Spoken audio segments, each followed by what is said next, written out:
Hello and welcome back to another episode of Critical Reactions with your host Bryan.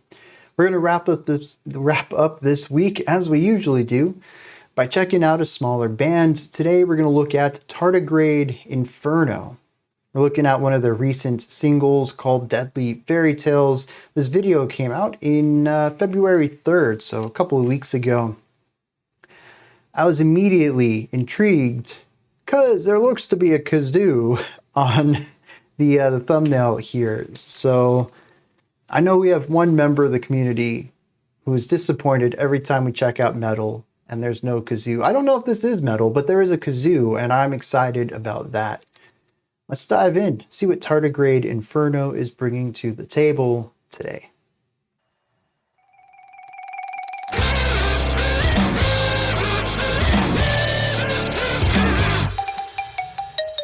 Oh, very Danny Elfman bell line. And then passing the bell line to the guitar.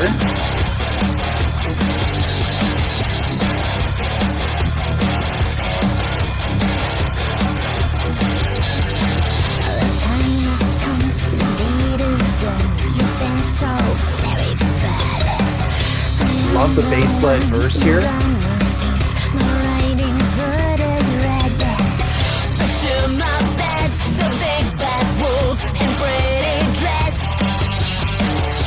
That's a fun guitar riff.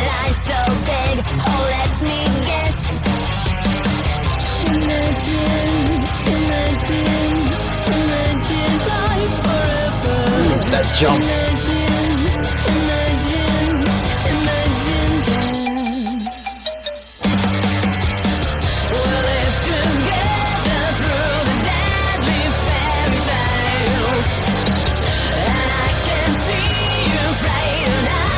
That 2/4 snare just keeps the song rooted and grounded despite the fun elements.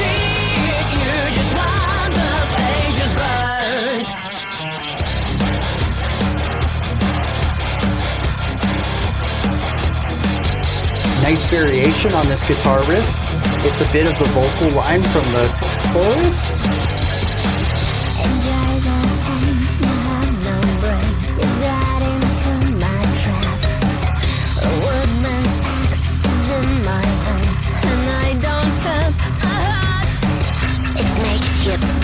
A lot of vocal variety on this track.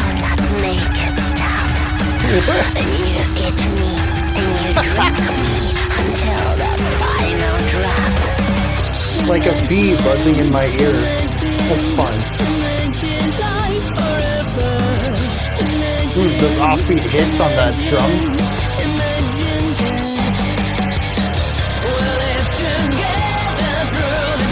Reminds me a little bit of Ghost, where it's like a heavier rock with a darker edge to it, but still very fun.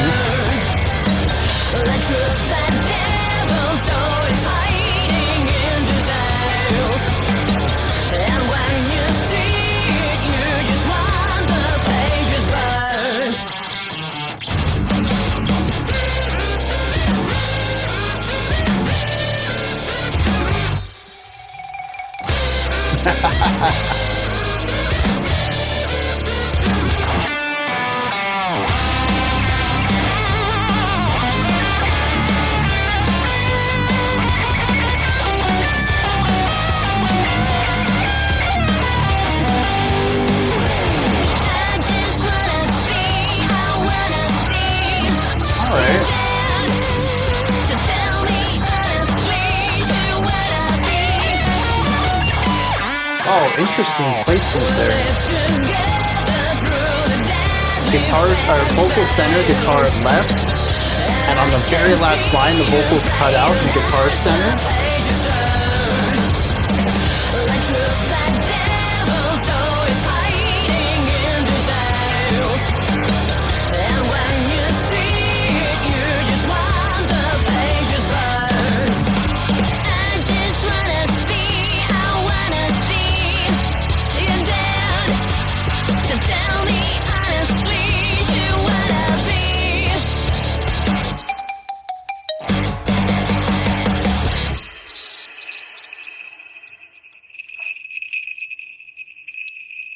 All right. Yeah, this is pretty fun.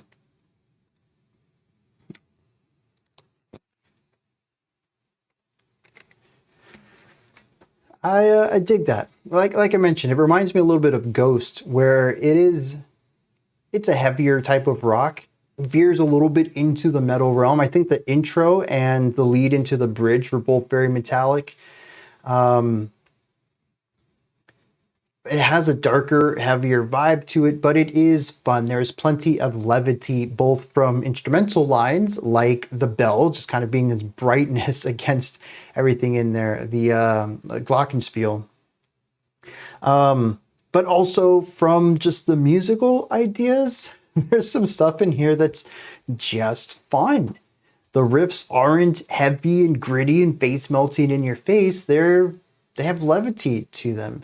It's a track that is heavy and does take itself seriously, but isn't afraid to inject a little bit of, well, to use the F word again, fun into the music. And I think it's pretty rare for me to chuckle so much at a song that isn't going out of its way to be parody or be comedy. When I listen to many of Psycho Stick's songs, I'm chuckling throughout them. The lyrics are hilarious. This is a song, not or this is a sandwich, not a song. Is that what it's called? This is not a song, it's a sandwich. There we go.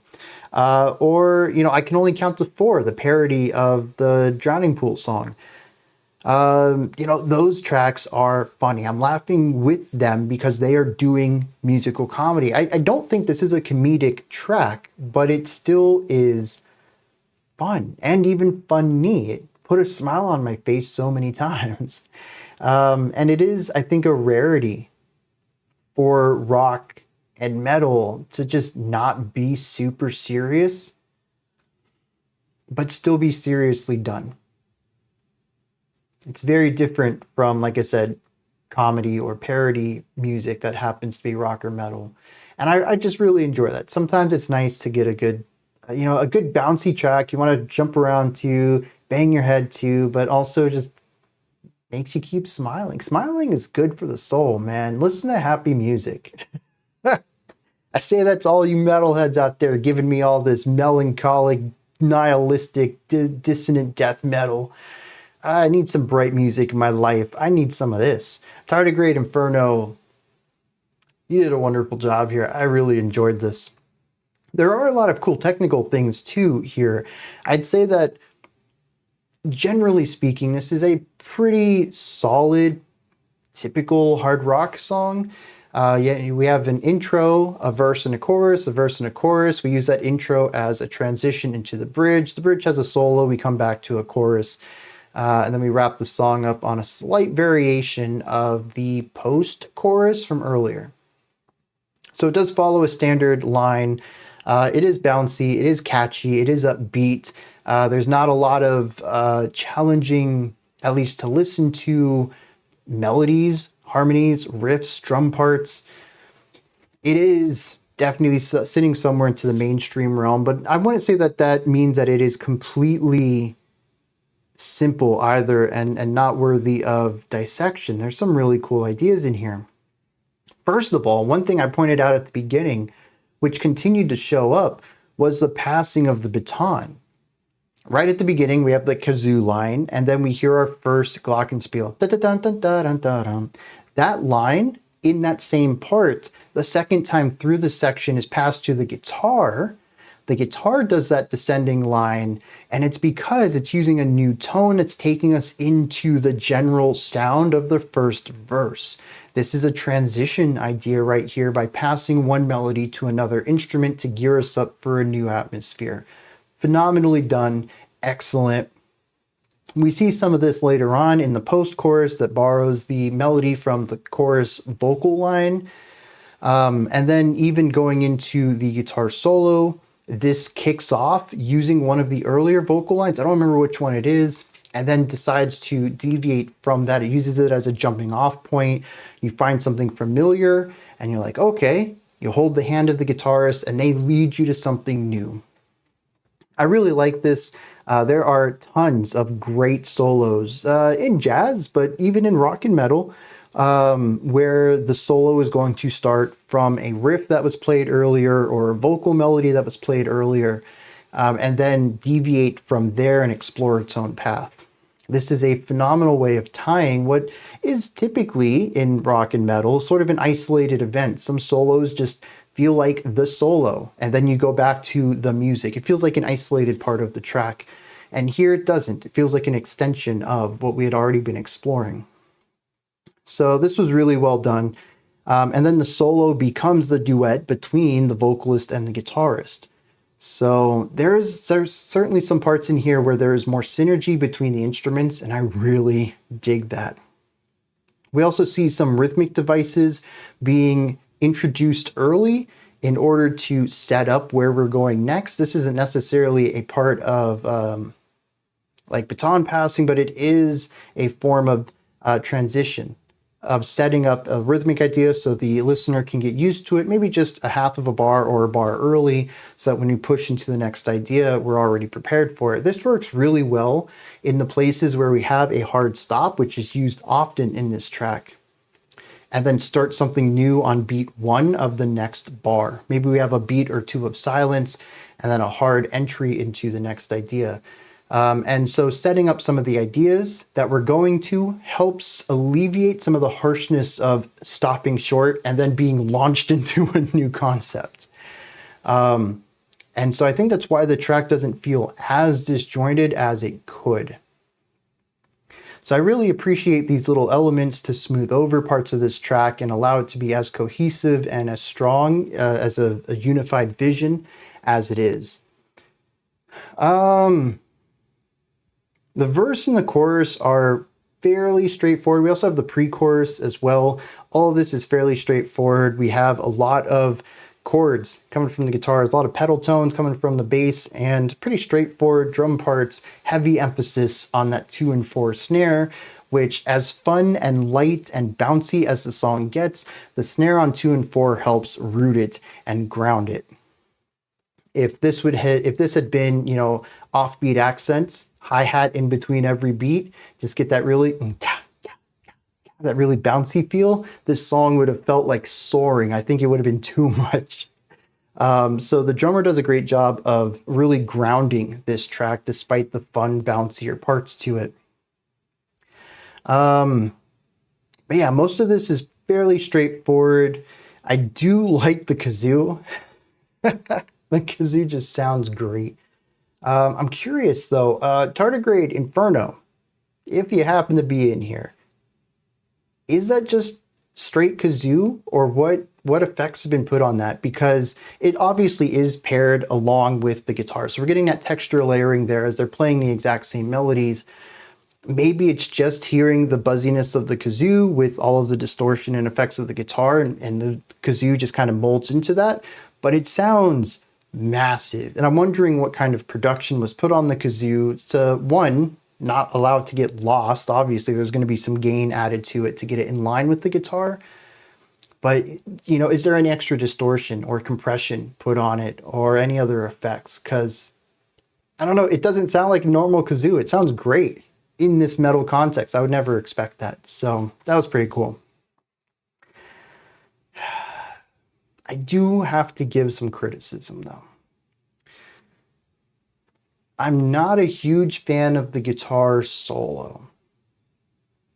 I do like that we started off with parts of the vocal melody and then jumped off from there. That was a really great idea, but we didn't really go anywhere. There were a couple of key notes, ones that weren't passed quickly but were landed on and on a downbeat. Ones that I would emphasize would be part of the key, whether that's the key you want to use as a soloist or the key that the song is in. I'm going to assume there's a lot of power chords on here, which means you're getting root, fifth, and octave.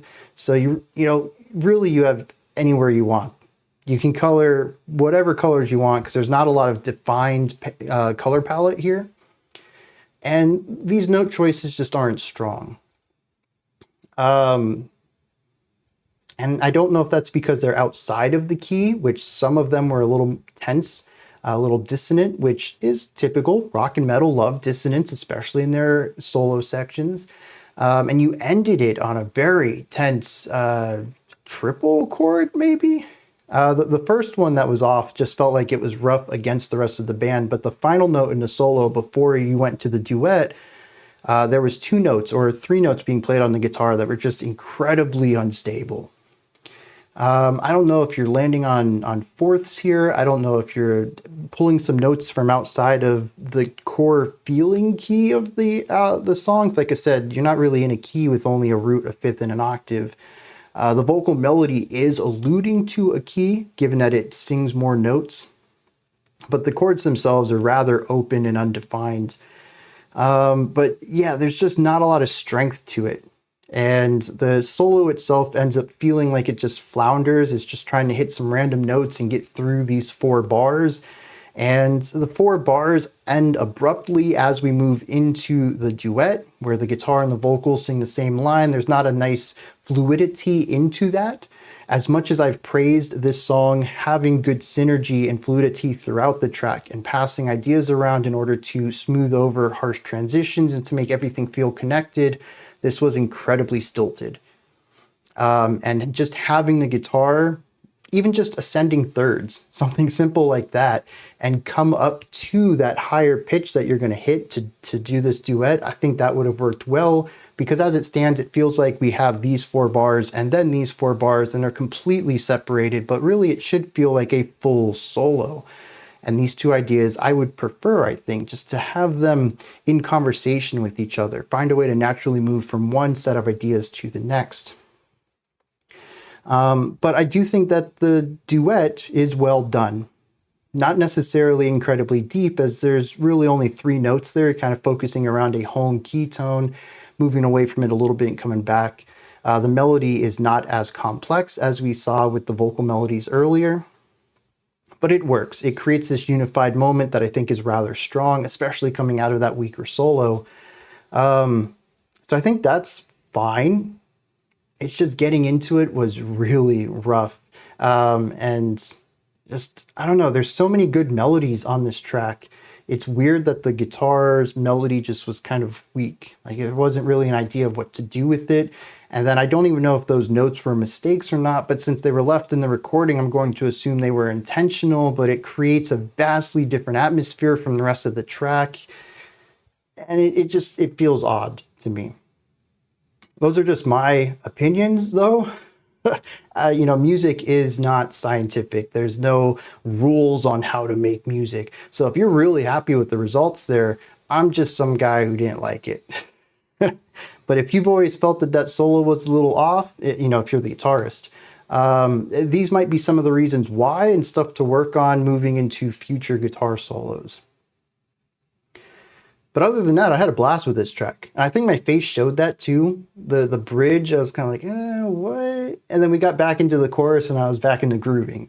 So I think that really showcases my experience with this track. Was fun and, good rock, head banging, and then a little bit of confusion, and then back to the fun. And that's, that just feels kind of, it stands out. It's like a sore thumb here. So, but other than that, I'm sold on this. I got to check out some more Tardigrade Inferno. I got to see if this came off of an album that released. I know this is a few weeks old, but maybe it wasn't a lead up to an album. Maybe this was a single after the album came out. Nope, I take that back. March 5th. The album's going to be called Hush. That goes on my release radar. I can't wait for that. I'm not going to listen to anything then. That's only like a week away. Less than a week away. Yeah, I'm gonna save myself and listen to the whole album. I'm excited for it. This was really well done. Let me hit some lyrics on this, and then we're gonna wrap this video up. All right, a couple of things before we hit the lyrics. After reading through them and realizing that most of these lyrical, the vocal melodies are stuck in my head, and I'm singing the lyrics as I'm reading them, I forgot to mention how catchy this track is, but also how diverse and varied the vocalist is too. There's a lot of different vocal inflections and styles being portrayed in this track, a few different ranges as well. And yeah, just wanted to give some props to the vocalist there. But also, I was looking for the lyrics, and there's still 12 seconds left on the video. So I went and I was like, oh, what's at the end here? And it cracked me up.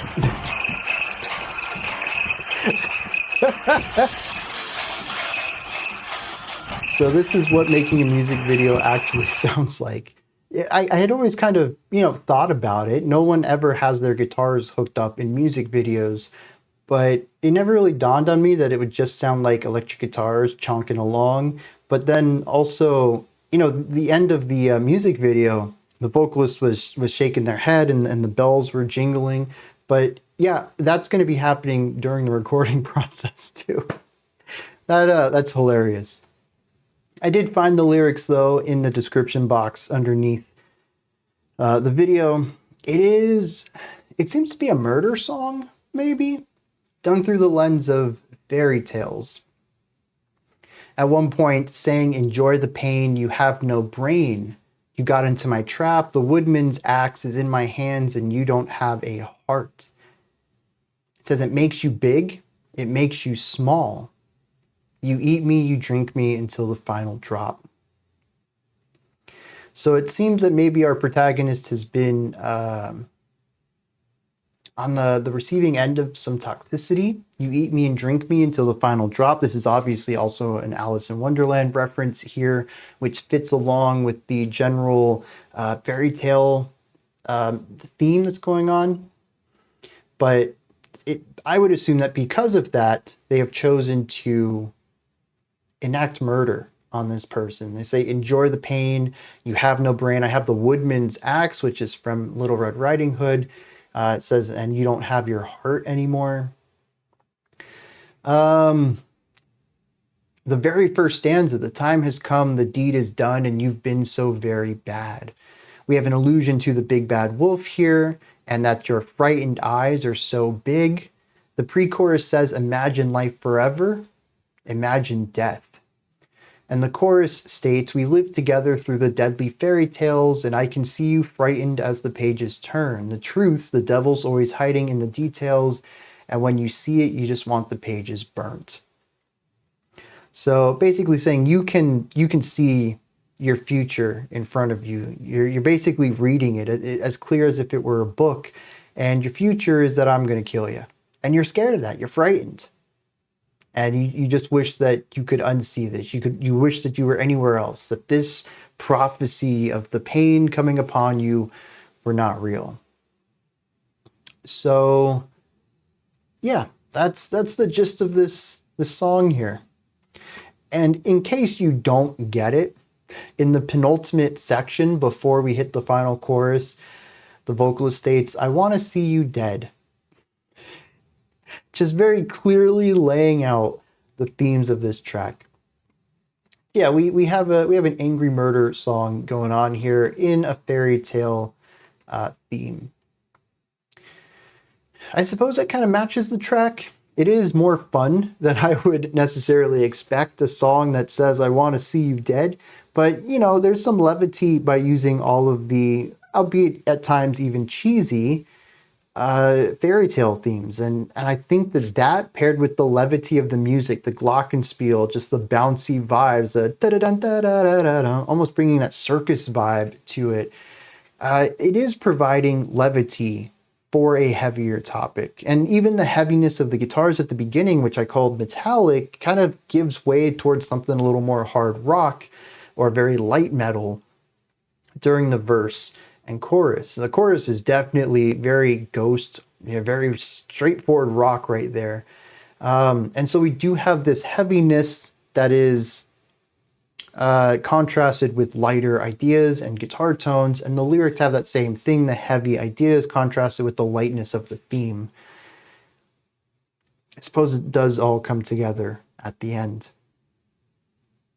All right, these are my thoughts on Tardigrade Inferno's Deadly Fairy Tales. What did you think of this? Is there anything that stood out to you? Anything that you would like to add on to what I said or correct me on? Do you have your own take, perspective, or opinion on this?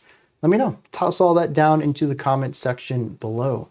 Above that, in the description box, you'll find a link to my stuff, sure, but I'll also have links to Tardigrade Inferno's stuff in there as well. Social media, merch, streaming platforms, anything I can find, I'll throw in there. If you're interested in hearing more or supporting the band, you'll be able to find a link for it in the description. Above that, like, subscribe, and ring the bell if you head on over to any of their places. Like, subscribe, ring the bell, star, thumbs up, heart, whatever. Show them some love from the Critical Reactions community. That's going to wrap it up for today. I'll be back tomorrow, though, 5 p.m. Eastern Standard Time, 10 p.m. UTC as usual. Until next time, remember to be critical, not cynical, of the music you listen to, and have a fantastic morning, afternoon, or evening, whenever you choose to watch my videos.